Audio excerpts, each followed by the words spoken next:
мейірімді жан. Жамиланың отбасы өте бақытты күндер кешіп жатты. Ата-анасының арнайы шағын азық-түлік сататын дүкені бар. Сол кәсіптің арқасында ешкімнен кем болмай өмір сүріп жатыр. Ауыл адамдары сыйлайтын ата-анасын қанша жерден дүркіреп тұрса да, еш уақытта астым-тастым деп көкірек келмейтін жандар еді. Жамиланың алдында екі ағасы, ізінен ерген екі інісі және сүйкімді ғана Жания деген сіңілі бар еді. Бала кезден бауырларына бас көз болып жүретін. Уақытта асырлай Жамила да, бауырлары да есейе бастады. Үлкен ағалары үйленіп, бірі еншісін алып, енді бірі үйде қалды. Екі келіннің мінездері шайпау еді. Жамила мектеп бітірген соң оқуға дайындалып жүргенде алып қажудың құрбаны болып, келін болып шыға келді. Ол кезде қайтып келу ұят деген ұғыммен қалыптасқан. Құдды бір өлім жазасына кесілген дәстүр. Бастапқыда бәрі жақсы болған жары. Ата-енесі, кейіннен Жамиланың анасы ауырғанда шынайы жүздерін көргенде қатты налыды. Жамиланың ізінен ерген жалғыз сіңілі Жания өте сұлу бойжеткен. Ботадай жәудіреген көздерімен, ұп-ұзын қою шашымен көргенде жанды еріксіз баурап алатын. Үлкендер сұқтана, неткен ажарлы мына қыз дейтін. Көз дейді ме, әлде сөз дейді ме? Мектепті бітіруге жақын қалғанда жиі бас ауыратын болған.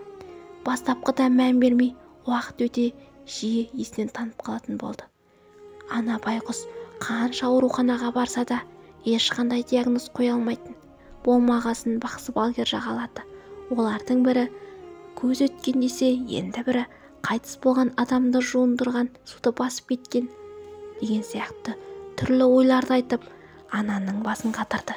Дені сау, көргіне көз таймайтын нәзік гүл Жания күннен күнге солып бара жатқаны ананың жүрегіне әбден батты. Жанияның анасы қызының не үшін осылай ауруға шалдыққан біле алмай қиналды. Жатса да тұрса да Алладан дұға етумен жүрді. Шағын ғана дүкенін үйдегі келіні төркінге тасып-ақ, одан қалды өзіне ақша жинап шығынға батырды. Дүкенде жабылып, үйдегі береке де қашты. Өз басын ойлаған келін айқай шығарып бөлек кетті.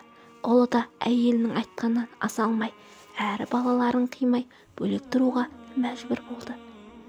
Жамила ата-енесімен бірге тұрғандықтан төркініне келу мұң. Құдағайының байлығы тайған соң Жамиланың енесі де келінін түртпектейтін болған. Бірде әкесі қатты ауырып қалған естіп, енесінен, күйеуінен сұрағанда жібермеді. Келін деген үйде отыру тиіс, немене ауырса желкілдеп бара бересің бе деп ұрысқасын іштен тынып бара алмай қалған еді. Жамиланың әкесі көптен бері жүрегі сыр берсе де ешкімге діс жармай жүрген болатын. Бала кезден еркелетіп Жаниясын балалардан ерекше жақсы көрген еді. Қызының белгісіз ауруы әкесіне қатты батты. Жаратқан ем, қызымның ауруын маған бере көр, Жаниямды, шипаңды бере көр деп ешкімге көрсетпей көз жасын сүртіп алатын. Сол уайымнан ақ көзінің ана өмірге кететінін білгендей, ұлдары мен Жамиласын соңғы рет көріп қалуға шақырды. Бірақ Жамила келе алмады. Ертеңіне Жамилаға әкесінің бұл өмірден қоштасқаны туралы хабар келгенде есінен тана жасады. Бұл кезде Жамила тағы да жүкті еді. Тағы да енесімен күйеуі жібермеді. Ішіңдегі балаңнан айырылып қаласың, қырқына бірден барасың деп ұрысты.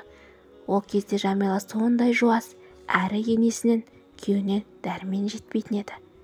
Әлі күнге дейін әкесін ақтық сапарға шығарып салмағаны жанына қатты батады.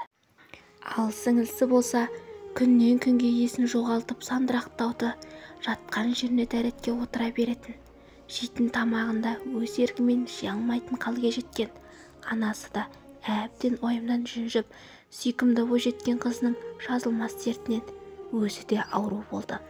Екі күннің бірінде бас ауырып, орнынан әзер тұратын. Әкесінің қырқына келген Жамила да анасына жетіп, қалдерін біліп жылап алды.